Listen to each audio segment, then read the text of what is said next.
When the ground beneath Port-au-Prince ruptured on January 12, 2010, the city collapsed in less than 60 seconds. Entire neighborhoods flattened, hospitals snapped in half, and the presidential palace folded like paper. For Haiti, a nation already crushed by political instability and economic fragility, the earthquake did not simply destroy buildings. It erased the infrastructure that kept millions alive. Within hours, the images flooded global screens. Dust-choked streets, toppled schools, stunned survivors wandering among ruins. The world reacted instantly. Governments, celebrities, NGOs, church groups, private foundations, everyone opened their wallets. Politicians made declarations on primetime television. Aid organizations launched campaigns with glossy graphics and urgent slogans. Money poured in at a pace almost impossible to track. It became one of the largest humanitarian fundraising waves in modern history. Billions were pledged, billions were promised, and billions were collected in the name of the Haitian people, who were told help was coming, help that would rebuild the nation stronger than ever. But almost immediately, behind the scenes, reality shifted in another direction. The same global institutions that had promised transparency began operating in a fog of crisis management, miscommunication, and unmonitored spending.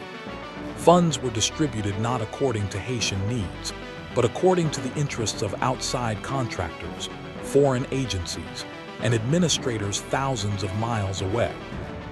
Haiti, a country with almost no bargaining power in the aftermath of disaster, became a testing ground for the world's most powerful aid networks, networks that answered to donors, not to survivors.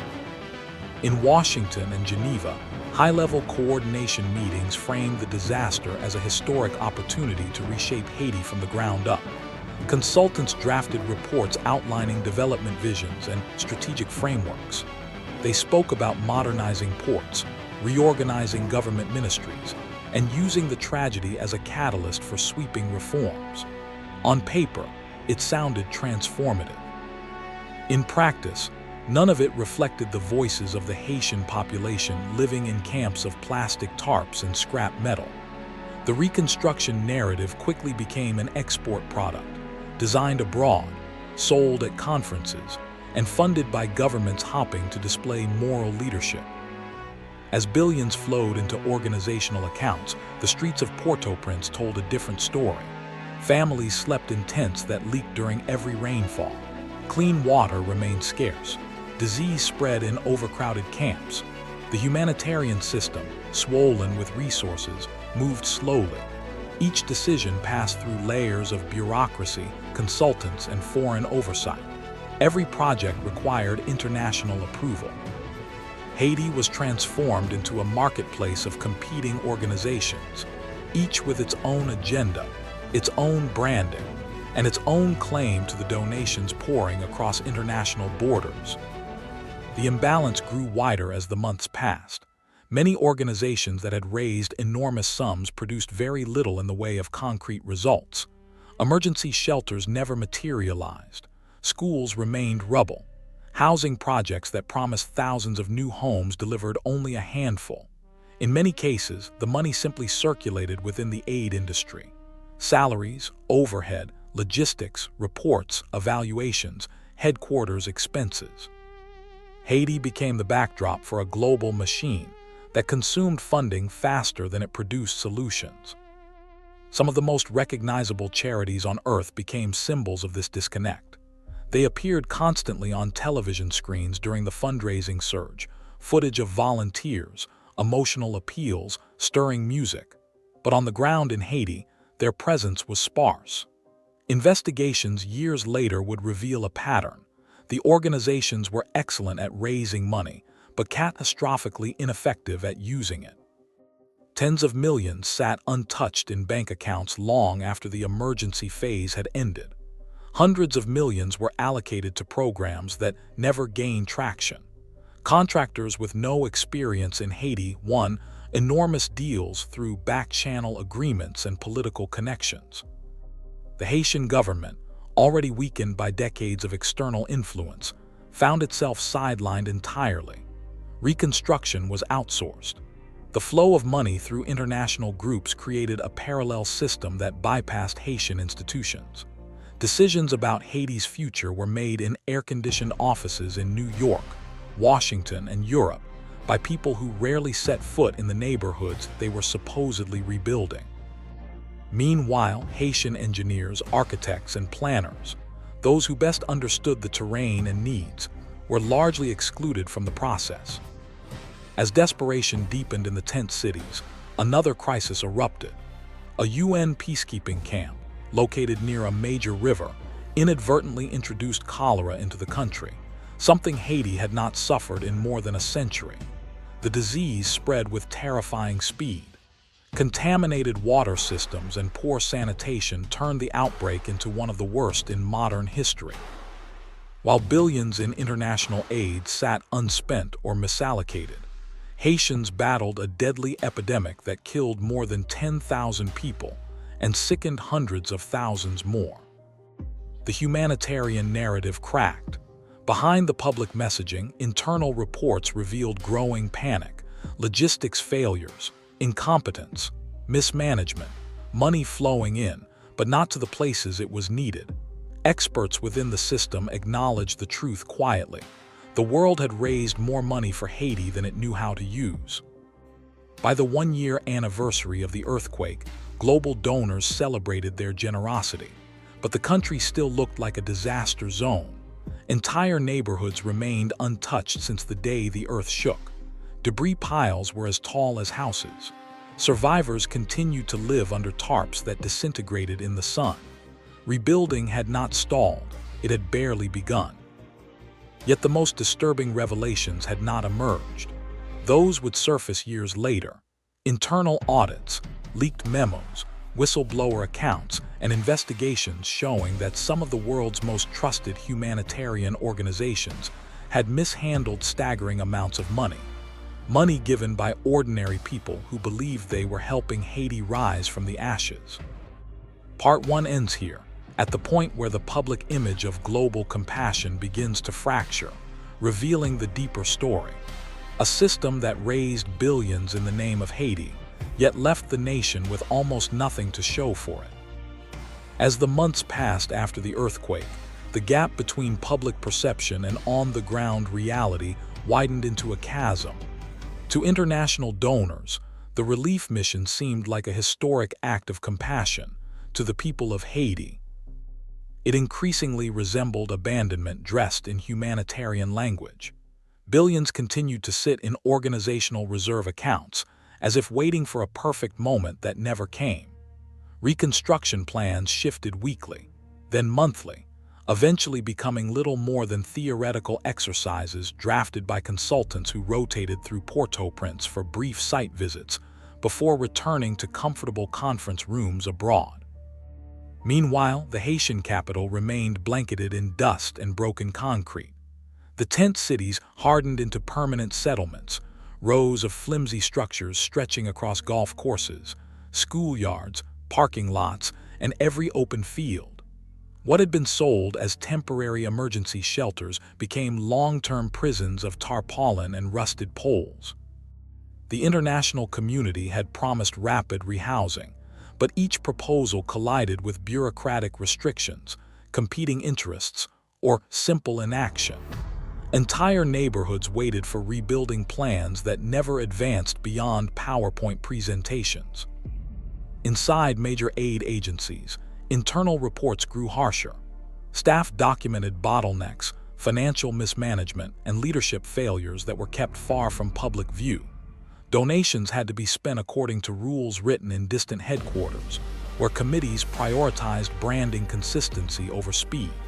Many organizations feared accusations of waste, so they became hesitant, paralyzed by the pressure to appear perfect in donor reports.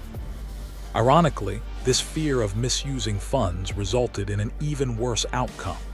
Money remained unused, while Haitian families suffered under sheets of plastic in the tropical heat. The imbalance of power deepened. The machinery of humanitarian bureaucracy was not built to empower local communities. It was designed to satisfy donors, justify expenses, and perpetuate organizational relevance. Every requirement fed into another. Every budget revision needed additional approval. Every project involved endless documentation, audits, evaluations, progress summaries, while rubble remained untouched and water shortages intensified. Haitians watched foreign workers move through their neighborhoods carrying tablets, briefing packets, and assessment tools, but rarely hammers, lumber, or reconstruction materials. Amid this paralysis, the cholera epidemic ripped through the population. Contaminated water from a United Nations peacekeeping facility had triggered a national catastrophe, yet the response was shockingly slow. International agencies issued statements. Task forces met repeatedly. Committees drafted guidelines. But the people dying in remote villages needed action, not documentation. For many Haitians, cholera became the symbol of the aid system's failure. A crisis caused by outsiders, worsened by bureaucracy, and ignored until it could no longer be contained. As deaths mounted, distrust hardened. Haitians had lived through decades of foreign intervention, military occupations, political manipulation, externally imposed economic policies. But the post-earthquake response felt like the most damaging betrayal of all. Ordinary people had watched the world raise staggering sums in their name. They had watched celebrities host fundraising events. They had watched countries pledge millions with dramatic speeches. But on their streets, the reality remained unaltered. Billions existed on paper, but not in the neighborhoods where lives were being rebuilt from scraps. What eventually emerged from investigative reporters, whistleblowers, and later audits was damning. Many of the largest and most trusted humanitarian organizations had used donations to cover their own institutional priorities, planned expansions, future projects, long-term budgets, or administrative compensation. Some organizations had raised far more money than they could possibly spend, and instead of redirecting funds to Haitian-led groups or urgently needed projects, they allowed the money to remain in accounts as if stockpiling goodwill for future branding campaigns. Certain agencies claimed to have built thousands of homes, but site inspections revealed far fewer, sometimes only a few dozen. Other groups reported success metrics based on definitions so vague they bordered on meaningless. Beneficiaries reached, trainings provided, capacity improved. Meanwhile, the Haitian government reported a grim statistic. Less than 5% of the billions raised had been handed over to Haitian institutions to support reconstruction.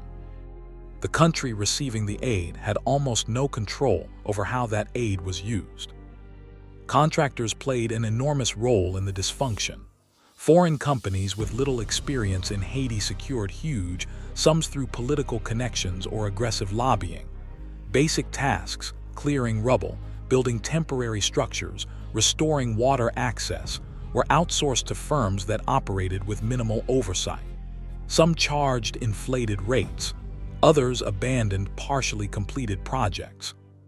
In several cases, contractors were paid millions for work that Haitian engineers could have completed for a fraction of the cost, had they been allowed to participate. Inside the humanitarian sector, some staffers pushed back. They warned their superiors that the failure to collaborate with Haitians would lead to long-term instability. They argued that ignoring local capacity was not only inefficient but disrespectful to the people the organizations claimed to serve. But these warnings rarely reached decision-makers at the top. The structure itself was designed to preserve hierarchy. Decisions flowed downward, rarely upward. With time, the international presence transformed into something resembling a parallel government, unaccountable, transient, and shielded from scrutiny. SUVs marked with NGO logos moved through ruined streets. Private compounds with generators and gated security grew in number. The humanitarian system became its own ecosystem, insulated from the suffering that justified its existence. By the second anniversary of the earthquake, donor enthusiasm had cooled. Media coverage faded. New global crises diverted attention elsewhere. The bright promises made in the initial wave of fundraising had evaporated. Yet Haiti remained largely untouched. Mountains of rubble still blocked streets. Tens of thousands still lived in camps. Schools and hospitals that had been highlighted in fundraising appeals existed only as proposed blueprints.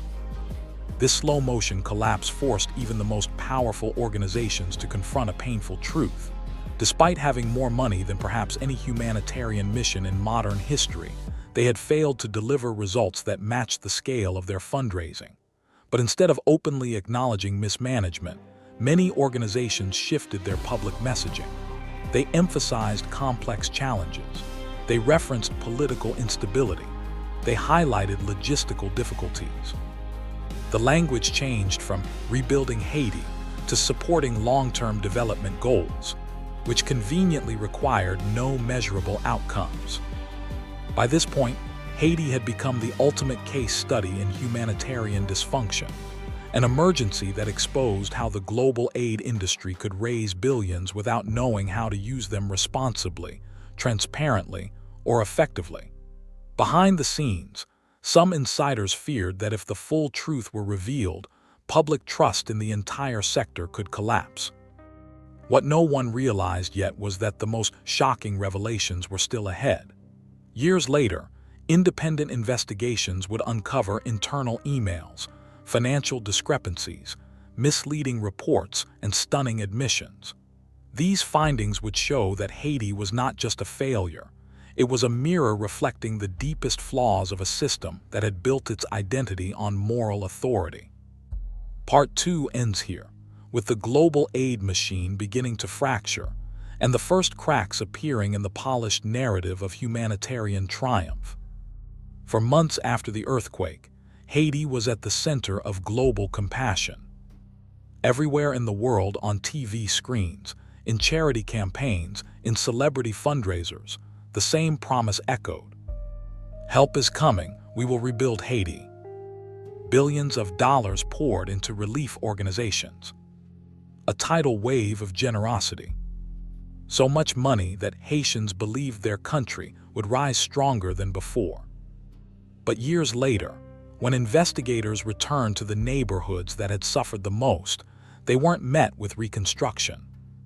They were met with silence, dust, and ruins that looked exactly like the days after the disaster. Whole families were still sleeping under ripped tarpaulins. Mothers were still cooking food on makeshift charcoal stove beside collapsed homes. Children walked past schools that had never reopened. Entire communities were stuck in time, like the earthquake had never ended. And the same question was on everyone's lips. Why are we still living like this? Where did all the money go? As investigators followed the paper trail, an uncomfortable truth began to take shape. The billions raised for Haiti never flowed into Haitian hands. Not to local builders, not to community groups, not to the people who understood exactly what needed to be done. Most of the money took a very different path, disappearing into a maze of foreign aid agencies, subcontractors, partner organizations, external consultants, and overhead fees. Every layer took its share. Every layer drained the total. By the time the money reached Haiti, the amount remaining was a shadow of what had been pledged. Internal documents, never meant to be public, revealed page after page of spending labeled workshops, strategic assessments, program development, stakeholder consultations. But when investigators traveled to the locations where these programs supposedly took place, they found nothing. No training centers, no distributed resources, no impact, just abandoned lots and confused locals who had never heard of the programs funded in their names. One review showed that hundreds of millions of dollars were spent with no measurable outcome at all. Money recorded as used, but with no trace of what it accomplished. There were even projects that made global headlines. Ambitious reconstruction efforts announced with press conferences, ceremonial first bricks, and beautifully designed architectural models. But when people returned months later, The building sites were empty. Grass grew where the foundation should have been. The signs announcing grand projects were fading in the sun, the corners peeling away. A hospital promised to tens of thousands of Haitians never materialized.